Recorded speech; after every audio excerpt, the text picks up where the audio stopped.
రాష్ట్ర చరిత్రలో లేని విధంగా 18 నెలల కాలంలో 2,66,000 కోట్ల రూపాయలని ఈ ప్రభుత్వం వివిధ రూపాల్లో వివిధ రకాలుగా అప్పులు తెచ్చింది. 2 సంవత్సరాలు కోవిడ్ ఉన్నప్పటికీ కూడా గత 5 సంవత్సరాల్లో 3,40,000 కోట్ల రూపాయల వరకు, ఇది అధికారిక లెక్కలు, నేను చెప్పినవి కాదు, శాసనసభలో సాక్షాత్తు ఫైనాన్స్ మినిస్టర్ గారు చెప్పిన లెక్కల ప్రకారం అప్పుడున్న మా ప్రభుత్వం అప్పు చేయడం జరిగింది అవసరాల నిమిత్తం. ఆ చేసిన అప్పులు కూడా పారదర్శకతతో డీపీటీ రూపంలో డైరెక్ట్ ట్రాన్స్ఫర్ సిస్టంలో సంక్షేమ కార్యక్రమాల కోసం సుమారు 2 లక్షల కోట్ల పైన దీనికే వాటిని ట్రాన్స్ఫర్ చేసిన విషయం రాష్ట్ర ప్రజలందరికీ కూడా తెలుసు. దురదృష్టం, ఈ 2,66,000 కోట్ల రూపాయల్లో ఏం చేశారు, ఎవరికి ఇచ్చారు, ఏం పోయింది ఓ శ్వేతపత్రం కానీ లేదు ఏ విధంగా ఇది ఖర్చు పెట్టారు అని చెప్పమంటే దానికి ఎక్కడా కూడా ప్రభుత్వంలో ఉన్న పెద్దలు కానీ అధికారులు కానీ ఎవరు కూడా నోరు మెదపెట్టలే. అందుకే నన్ను అప్పుల ఆంధ్రప్రదేశ్ కమిటీ అయిపోతుంది. రాబోయే తరాలు వాళ్ళ పరిస్థితి చాలా శోచనీయంగా ఉంటుంది. ఎంతో గొప్పగా చెప్పారు, మాకు సంపద సృష్టించడం వచ్చు, మా దగ్గర మంత్రాలు ఉన్నాయి, మేము చెత్త నుండి కూడా సంపద సృష్టిస్తామనే పెద్ద పెద్ద మాటలు చెప్పారు. కానీ ఈ 18 నెలల కాలంలో చూస్తే అవి ఎక్కడ కూడా ఆచరణలో కనిపించలేదు. గ్లోబల్ ప్రచారంలోకి వచ్చి ఊరికినే మాయమాట చెప్పి ఒక ఆర్గనైజ్డ్గా 10 లక్షల కోట్లు, 12 లక్షల కోట్లు, 14 లక్షల కోట్లని ఆనాడున్న ప్రతిపక్ష నాయకుడిగా ఉన్న చంద్రబాబు నాయుడు కానీ అప్పుడు లేదు జనసేన పార్టీ అధ్యక్షుడు ఆ రోజు పవన్ కళ్యాణ్ గారు కానీ లేదు కూటమిలో వాళ్ళతో పాటు అధ్యక్షురాలు ఆనాటి బీజేపీ రాష్ట్ర ప్రెసిడెంట్ కానీ ఇక మిగతా ఏదోదో పేర్లు పెట్టి ఆర్థిక నిపుణులని చెప్పి ఆవాకులు జావాకులు వారితో వీరితో మాట్లాడినట్టు ఉన్ని లేనట్టు ఆ ప్రభుత్వం పొరతల్లి ప్రజల్లో భయాందోళన సృష్టించడానికి ప్రయత్నం చేశారు. 1 శ్రీలంక అన్నారు, సునామీ అన్నారు, లేకపోతే బంగ్లాదేశ్ అయిపోద్ది అన్నారు, ఎన్నెన్నో. మరి ఇవాళ ఏంటి పరిస్థితి రాష్ట్రంలో? ఏం చేశారు? 2,66,000 కోట్ల రూపాయలు దేనికోసం మీరు దీన్ని వినియోగించారు? ఆఖరికి మద్యం మీద కూడా, అమ్మకాల మీద కూడా రాబోయే అమ్మకాలను దృష్టిలో పెట్టుకుని వాటిని కూడా మీరు అప్పులు తీసుకొచ్చే ఒక దుర్మార్గమైన పరిస్థితి, దురదృష్టమైన పరిస్థితిని ఇవాళ ఎందుకు చెప్తున్నానంటే చంద్రబాబు నాయుడు గారు వచ్చి వారు మాట్లాడారు కాబట్టి నాకు అనుభవం ఉంది. జగన్మోహన్ రెడ్డి గారు వచ్చి ఆయనకు అనుభవం లేదు, అందుకే అప్పులు చేసేస్తారని చెప్పి చేసిన 3 లక్షల కోట్లని 3,40,000ని భూతత్వంలో చూమెట్టి డబ్బులు త్రిబుల్ అలా ఎన్ని రెట్లలా పెంచుకెళ్ళిపోయారు వాళ్ళ నోటుకొచ్చి అంకీలు చెప్పి. కానీ వాళ్ళు సాక్షాత్తు వాళ్ళు చేస్తున్నారు, ఏం చేస్తారని చూమెట్టారు.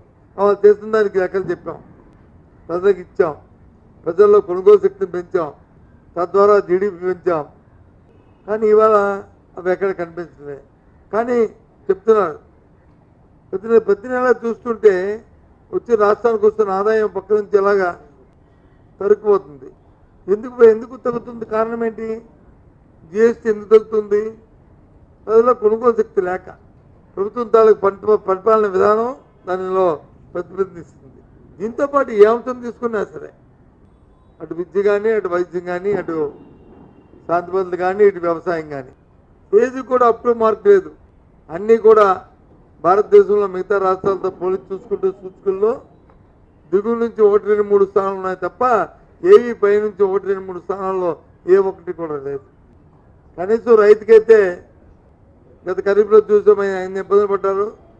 ఇప్పుడు రబీకి కూడా కనీసం యూరియా కూడా ఇచ్చే పరిస్థితి లేక అప్పుడే రైతులు వచ్చి ఎంత ఇబ్బంది పడుతున్నారు, ఎంత కొట్లాడుకుంటున్నారు, బారులు తెలియ అనుకుంటున్నారు. పత్రికల్లో చూస్తూనే ఉన్నాం. పండించిన పంటకు గిట్టుబాటు ధర లేదు, ఏం చేయాలో అర్థం అవ్వట్లే. ఈ రకంగా రాష్ట్రంలో అన్ని రంగాల్లో కూడా పూర్తిగా వైఫల్యం చెందింది. ఊరికే గొప్ప గొప్ప మాటలని చెప్పుకుని వెళ్తుంటారు. రాష్ట్రంలో ఉన్న ఏవైతే వనరులు ఉన్నాయో వనరులు వచ్చి ఇష్టారాజ్యంగా పారదర్శకత లేకుండా వాళ్ళ తాపేదారులకి లేదు అవినీతితో వాళ్ళ సొంత మనుషులకి ఈ వనరులన్నీ కూడా కట్టబెడుతున్నారు. సాక్షాత్తు చూస్తున్నాం. ఇది పరిపాలన విధానంలో మంచి సాంప్రదాయం కాదు. నిన్న మొన్న ముఖ్యమంత్రి గారు జిల్లాకు వచ్చారు, 1-2 సంవత్సరాలు శంకుస్థాపన చేశారు, సంతోషమే. దాన్ని మేమెవరూ ఆక్షేపించట్లే. అలాంటివన్నీ ఎన్నో ఇంతకు ముందు కూడా మేము చేయించాం. 3,40,000 కోట్లు అప్పు తీసుకొస్తే రాష్ట్రంలో పోర్టులకి, ఎయిర్పోర్ట్లకి, ఫిషింగ్ హార్బర్లకి, అటు విద్యా సంస్థలకి, అటు నాడు నేడులో స్కూల్స్కి, లేదు మెడికల్ కళాశాలకి, లేదు రైతాంగానికి కావాల్సిన ఆర్బీకేలకి, అందులో కావాల్సిన వాళ్ళు పండించిన పంటకి మార్కెట్ ట్రీట్మెంట్స్ ఇచ్చి ఎక్కడ కూడా దళాలు కమ్ముకోనీకంట వాళ్ళ ప్రయోజనాలు కాపాడుతూ ఆ రోజు కార్యక్రమాలు చేస్తాం. ఈరోజు ఏం చేస్తారు? ఏమొకటో చెప్పండి, ఏ కార్యక్రమం చేశారు చెప్పండి. రాష్ట్ర ఖజానాకు సంబంధించి ఇగో ఈ కార్యక్రమాన్ని, ఇగో ఈ డబ్బుని ఇంత అప్పు తీసుకొచ్చి, లేదు రాష్ట్రం తాలూకా ఓన్ రెవెన్యూస్ నుంచి ఇగో దీన్ని ఖర్చు పెట్టామని అని చెప్పండి. ఈ 18 కాలంలో ఏ ఒక్కరికైనా కొత్త పెన్షన్ కానీ ఇచ్చారో చెప్పండి. ఏదైతే ఆ రోజు ఇచ్చిన పెన్షన్లు ఉన్నాయో దానికి 1000 రూపాయలు పెంచారు. ఓకే, మరి కొత్త వాళ్ళకి ఆ రోజు వచ్చి సంవత్సరాలు 2 విడతలుగా మేము అర్హులైన ప్రతి ఒక్కరికి కూడా పెన్షన్ ఇచ్చే పరిస్థితి ఆ రోజు చేశాం, జనవరిలోను జూలైలోను. ఇవాళ ఎందుకు మీరు చేయలేకపోతున్నారు ఈ 18 కాలంలో? అంతెందుకు, ఆ రోజు మేము అమ్మఒడి ఇచ్చాం, ఆ తర్వాత మీరు తల్లికి వందనం పేరు మార్చారు, ఓకే ఫైన్. ఒక పిల్లలకి అన్నాం, లేదు అందరూ ఎంతమంది అందరి పిల్లలకి ఇస్తా అన్నారు. ఇవాటికి ఎన్నాళ్ళయింది? ఆ విద్యామంత్రిని కానీ ఆర్థిక మంత్రిని కానీ రాష్ట్రంలో అందరి పిల్లలకి అనాపేద ఇచ్చామని చెప్పని రేపు స్టేట్మెంట్ ఇవ్వమనండి. ఇంకా అరకొరుగ్గా ఏదైతే అట్రాసంగా నీకు 15 అన్నామో ఇంకా దాంట్లో ఇంక 8,000, 7,000, 6,000 ఇంక ఇవ్వాల్సిన పరిస్థితి ఇంకా ఎందుకుంది? మరి తీసుకొచ్చే 2,60,000 కోట్లు ఏం చేశారు? వాళ్ళకి ఇచ్చుకోవాలి కదా. ఇంతవరకు అమ్మఒడి డబ్బులు ఇవ్వడం ఏంటి? ఎందుకు బకాయిలు పెట్టడం ఏంటి? ఏం చేస్తుంది ప్రభుత్వ పనితీరు? ఒక పక్క వచ్చి రైతు పండిన పంటకి గిట్టుబాటు ధరకి మార్కెట్ ఇంటర్వెన్షన్ చేయరు.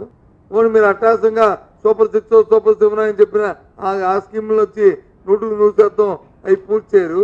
అరకొరగా 1, 2 చేసి అన్నీ చేస్తామని డప్పాలు డచ్చాలు చెప్పుకొని మాట్లాడతారు, వాస్తవం లేకుండా.